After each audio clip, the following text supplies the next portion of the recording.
اپنے ایمان کی آب یاری کرے، اپنے ایمان کی آب یاری کرے، دل پہ اللہ کا خوف طاری کرے۔ ایک بہت بڑا کرم اور انعام یہ ہوتا ہے کہ اللہ مومن کو بڑی آسانی کے ساتھ سحری کے وہ بابرکت لمحات نصیب کرتے ہیں کہ اس طرح وسعت کے ساتھ سحری کے یہ لمحات مومن کو رمضان کے علاوہ مشکل سے نصیب ہوتی ہیں۔ ویسے بھی ہماری زندگیوں کی جو روٹین ہم نے بنا لی، حالانکہ حدیث مبارکہ میں تو آتا ہے کارہ النبی صلی اللہ علیہ وسلم النوم قبلہا والحدیث بعدہا، کہ حضور علیہ السلام کا تو معمول یہ ہے کہ آپ عشاء کی نماز سے پہلے سونا اور عشاء کی نماز کے بعد جاگنا یہ ناپسند کرتے تھے۔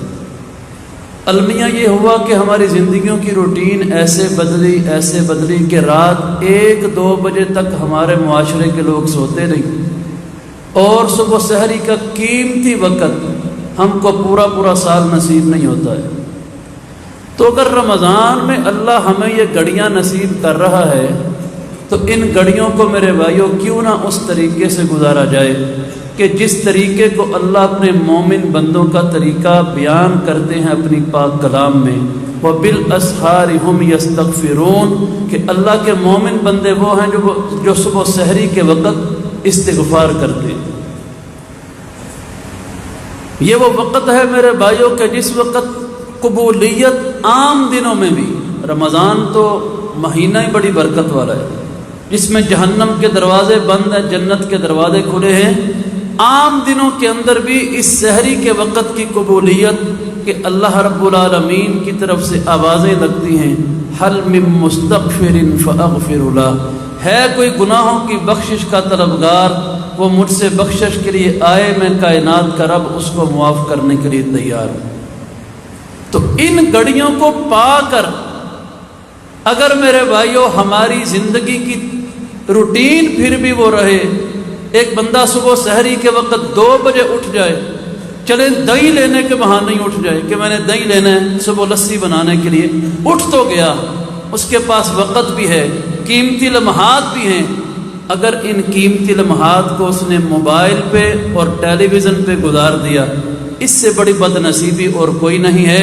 اماں عائشہ صدیقہ رضی اللہ تعالیٰ عنہ فرماتی ہیں کہ ایک رات امام الانبیاء جناب محمد رسول اللہ صلی اللہ علیہ وسلم آپ میرے حجرے کے اندر رات کے وقت آرام فرما رہے تھے، تو آپ فرماتی ہیں آدھی رات گزر گئی، تو جو رات ڈلی نا، پچھلے پہر رات کو اماں عائشہ صدیقہ رضی اللہ عنہ فرماتی ہیں کہ میری اچانک آنکھ کھلی، گھروں میں اس وقت یہ لائٹیں تو تھی نہیں، تو آپ فرماتی ہیں اندھیرے میں نے بستر پہ ہاتھ لگایا تو نبی صلی اللہ علیہ وسلم بستر پہ موجود نہیں۔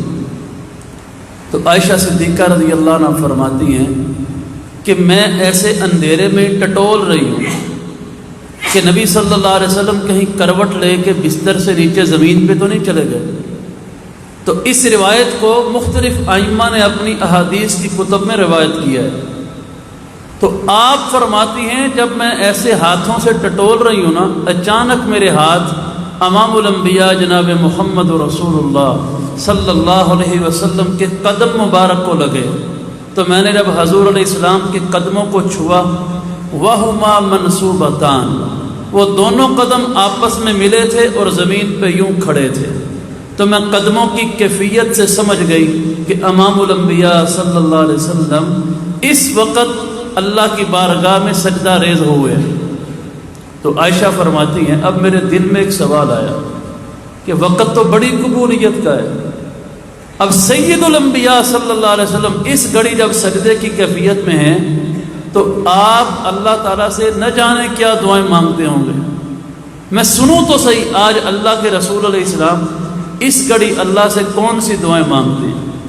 تو عائشہ رضی اللہ تعالیٰ عنہ فرماتی ہیں کہ میں نے اپنا کان جو ہے حضور علیہ السلام کے چہرہ مبارک کے قریب کیا، تو آپ کی زبان پہ بلا کون سی دعا تھی؟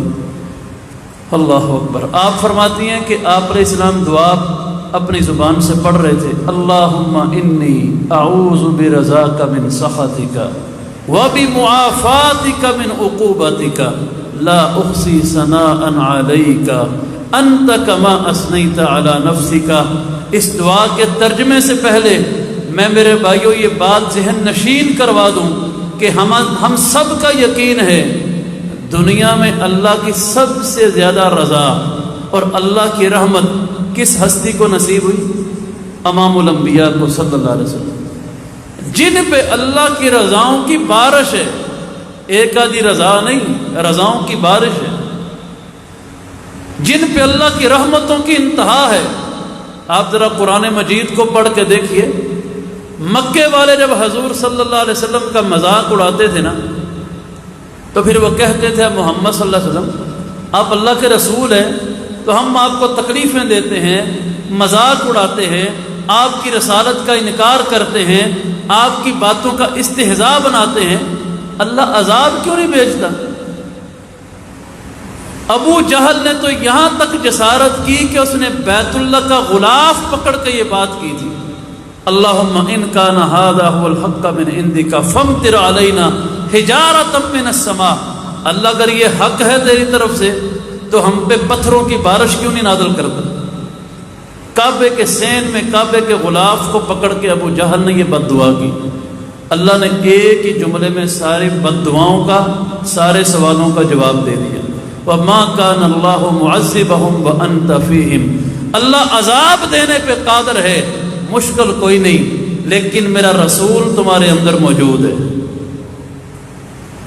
میرے رسول کی برکت سے، میرے رسول علیہ السلام کی برکت سے میں تم کو ابھی تک اپنے عذاب سے بچا رہا ہوں.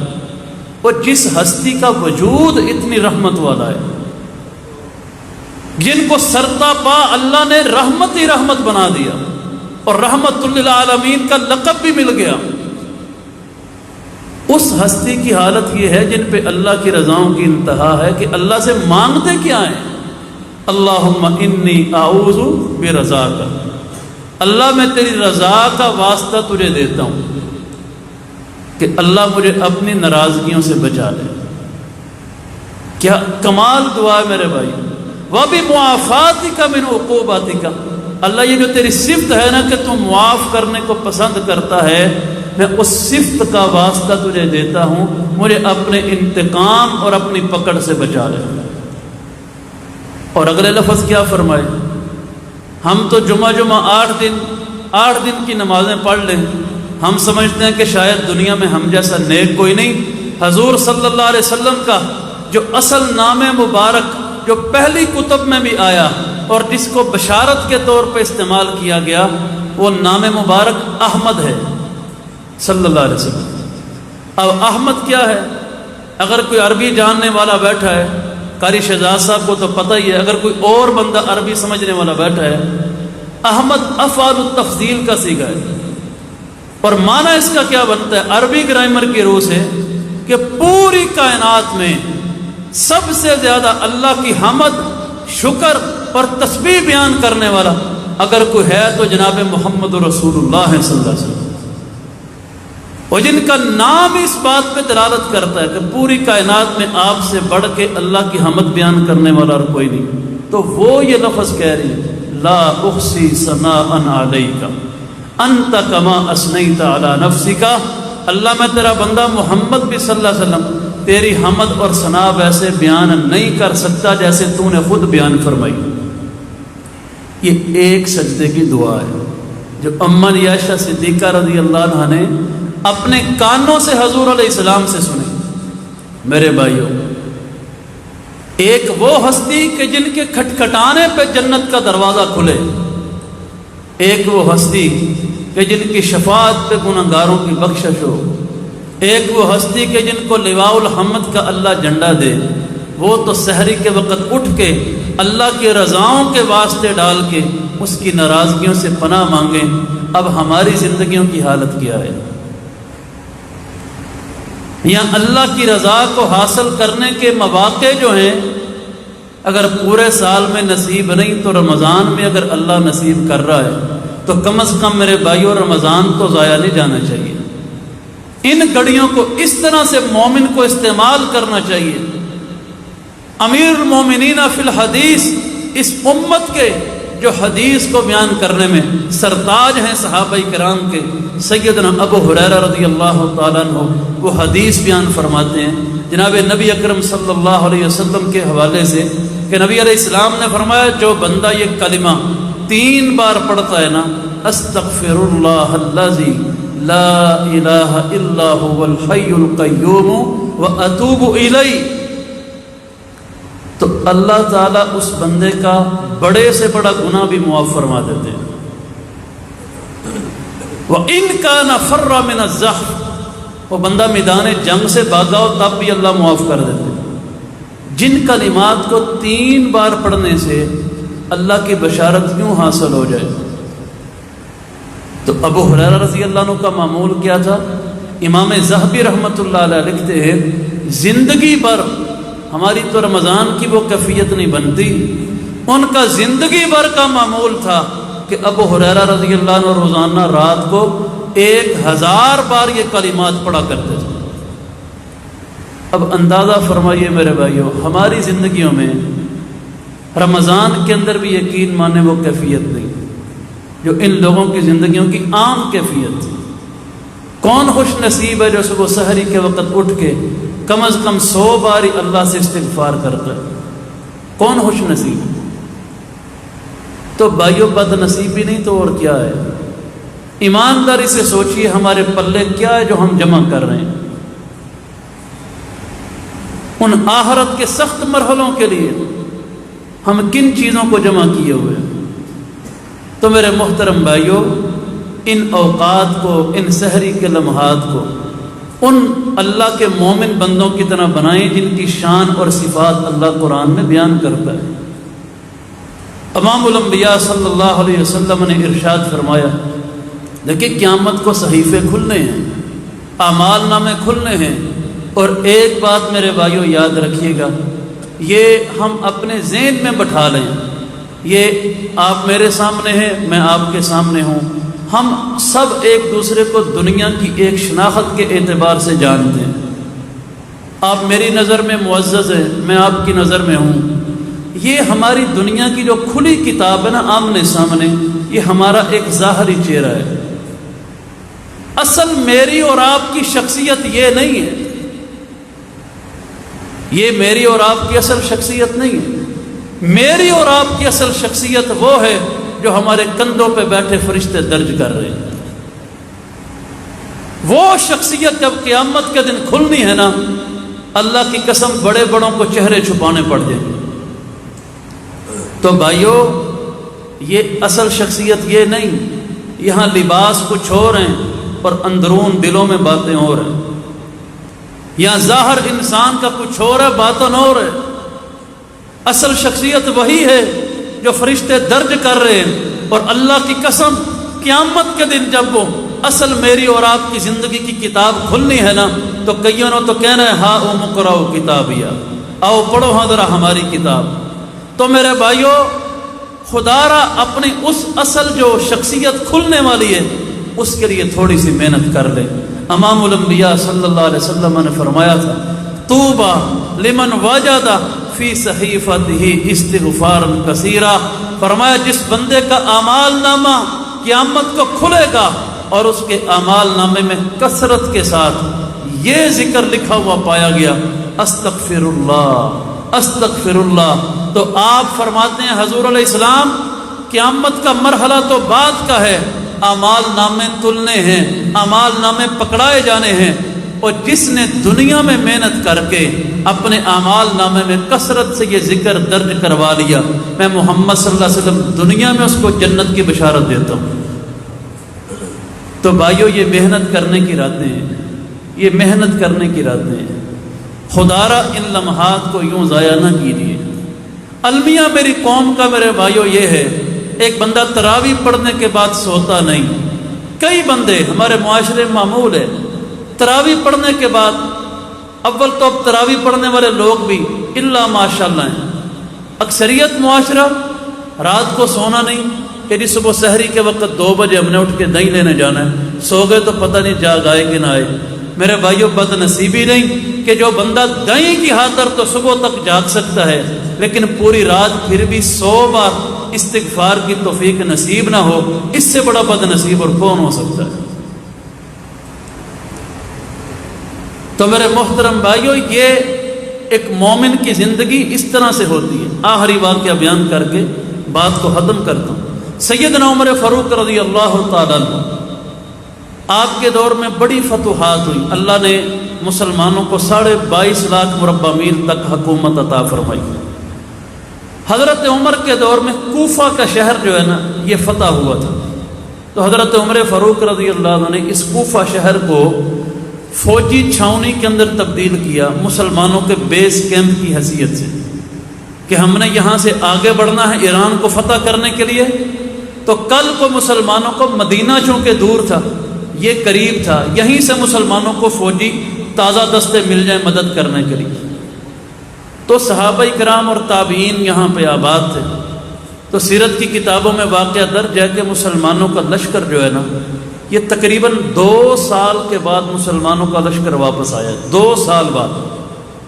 اور آپ کے علم میں سواریاں کیسی تھیں؟ آج کل کی لگژری گاڑیاں تو تھی نہیں، گھوڑے تھے یا اونٹ تھے، اکثر مسلمان پیدل لشکر میں جاتے تھے۔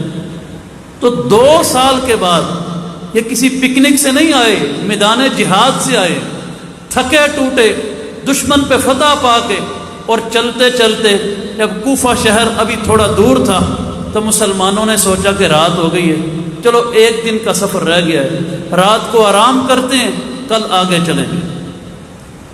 سارے قافلے والے سو گئے، تو ایک بندہ وہاں سے اٹھتا ہے، وہ قافلے کی ایک طرف چل پڑتا ہے۔ راوی جو واقع بیان کرنے والے ہیں وہ فرماتے ہیں کہ میری آنکھ ابھی لگی نہیں تھی، میں نے جب دیکھا کہ ایک بندہ قافلے میں سے یوں نکل کے جا رہا ہے تو دل میں خیال آ گئی یہ بندہ کسی دشمن کو خبر نہ دینے گیا ہو، کوئی غدار تو نہیں، یہ اندھیرے میں کون ہے جو جا رہا ہے؟ کہتے ہیں پہچانا تو میں نے کوئی نہیں، لیکن جب میں اس بندے کے قریب آہستہ آہستہ چلتا گیا، وہ بندہ آگے دور جنگل میں درختوں کے جھنڈ میں جا کے نا وضو کر کے وہاں پہ کھڑا ہو گیا۔ سفر کی تھکاوٹ بھی ہے، جہاد کی مشقت بھی ہے، 2 سال کے بعد لوٹے ہیں، تو کہتے ہیں وضو کر کے کھڑا ہو گیا اور اس بندے نے لمبی نماز شروع کر دی۔ کہتے ہیں میں بھی تھکا ہوا تھا، نیند کا غلبہ تھا، لیکن میں وہاں پہ ٹیک لگا کے نا درخت کے ساتھ اب دیکھ رہا ہوں یہ بندہ کرتا کیا ہے۔ کہتا ہے اس نے لمبی 2 رکعتیں پڑھی، جب 2 رکعتیں پڑھ لی، اب بعد میں اس بندے نے دعا کی، اور دعا کے پہلے لفظ یہ تھے، اونچی آواز میں وہ بندہ کہہ رہا ہے، اے باری تعالیٰ میں نے 3 چیزیں تجھ سے مانگی ہیں، 3 چیزیں، اللہ 2 تو نے مجھے عطا کر دی ہیں، 1 ابھی تک نہیں نصیب ہوئی، اللہ وہ بھی نصیب کر دے۔ تو یہ راوی جو بیان کرتے ہیں نا، جو دیکھ رہے تھے، وہ کہتے ہیں مجھے نیند کا ہچکولا آیا، درخت کے پتے ہلے، اب وہ بندہ سمجھ گیا کہ میرے پیچھے کوئی ہے، اس نے فوراً دعا مکمل کی، پیچھے مڑ کے دیکھا تو کہتے ہیں انا للہ و انا الیہ راجعون۔ وہ اللہ کے بندے تم کب سے کھڑا ہے؟ میں نے کہا جی جب سے آپ نماز پڑھ رہے ہیں۔ کہتے ہیں مجھے بڑا ہی افسوس ہے، مجھے تو یہ تھا سارا قافلہ سو گیا، آج میں اللہ سے کھل کے باتیں کروں گا، کسی کو پتہ بھی نہ چلے کہ میں نے 2 رکعتیں پڑھی ہیں۔ وہ اللہ کے بندے تو نے میرا عمل دیکھ بھی لیا۔ تو میں نے کہا اب کہتے ہیں لشکر میں کسی کو نہ بتانا، لشکر میں نہ بتانا کہ میں اٹھا تھا، میں نے 2 رکعتیں پڑھی تھی۔ تو یہ راوی کہتے ہیں میں نے کہا جی شرط ایک ہے، وہ جو 3 دعائیں آپ نے اللہ سے مانگی ہیں ذرا مجھے بیان کر دیں، میں لشکر میں کسی کو نہیں بتاؤں گا، اب ذرا دعائیں سنیے گا۔ اللہ اکبر۔ وہ کہتے ہیں میں نے پہلی دعا اللہ سے یہ مانگی کہ باری تعالیٰ دشمن جتنی مرضی تعداد میں اور جتنا مرضی طاقتور کیوں نہ ہو، جب میں تیرے اور تیرے رسول علیہ السلام کے دین کے لیے نکلوں، اللہ کبھی دشمن کا رعب میرے اوپر طاری نہ ہونے دینا۔ تو اللہ نے مجھے یہ دلیری عطا کر دی۔ کہتے ہیں دوسری دعا میں نے اللہ سے یہ مانگی، اللہ نبی علیہ السلام کا فرمان ہے کہ پہلی امتیں جتنی بھی ہیں عورت کے فتنے کے اندر مبتلا ہو کے تباہ ہوئی، اللہ مجھے کبھی عورت کے فتنے کے اندر مبتلا نہ ہونے دینا۔ کہتے ہیں اللہ نے یہ بھی عطا کر دی۔ اور تیسری دعا میری یہ ہے، اے باری تعالیٰ زندگی کا وقت بڑا تھوڑا ہے، زندگی کا وقت بڑا تھوڑا ہے، ایک دن ہے ایک رات ہے۔ اللہ گرچہ رات کو سونا انسان کی فطرت ہے، لیکن تو قادر ہے، یہ نیند ختم تو نہیں ہو سکتی، لیکن اللہ اتنی کم کر دے، اتنی کم کر دے کہ میں راتوں کو بھی جاگ کے جس طرح دنوں میں تیری عبادت کرتا ہوں راتوں کو بھی تیری بندگی کر سکوں۔ تو کہتے ہیں ابھی تک یہ نعمت مجھے نصیب نہیں ہوئی، نیند مجھے غلبہ آ جاتا ہے۔ او بھائیو، ایک طرف وہ ہستیاں ہیں جو راتوں کی نیند کی کمی کی دعائیں کرتے ہیں کہ اللہ ہمیں اپنی بندگی کے لیے نیند کی کمی دے دے، اور ایک طرف ہمارا المیہ ہے، راتیں تو سو کے گزر ہی رہی ہیں، دن کی حالت بھی سوئے ہوں کی طرح ہے۔ اس سوئی امت کو کون جگائے گا؟ دن کی حالت بھی سوئے ہوں کی طرح، کوئی اندازہ نہیں کتنے قیمتی ایام ہیں اور کتنی قیمتی راتیں ہیں۔ تو میرے محترم بھائیوں، خدا را ان لمحات کی قدر کیجیے۔ یقین مانیے اگر ایک بھی سحری میں صحیح لائن مل گئی نا اللہ سے، اور آنکھوں سے 2 آنسوں کے قطرے نکل آئے، وہ پورے رمضان کی عبادتوں سے قیمتی ہیں۔ تو اللہ سے استغفار کی، گناہوں کی بخشش کی، توبہ اور مناجات کی کوشش کیجیے۔ اس سے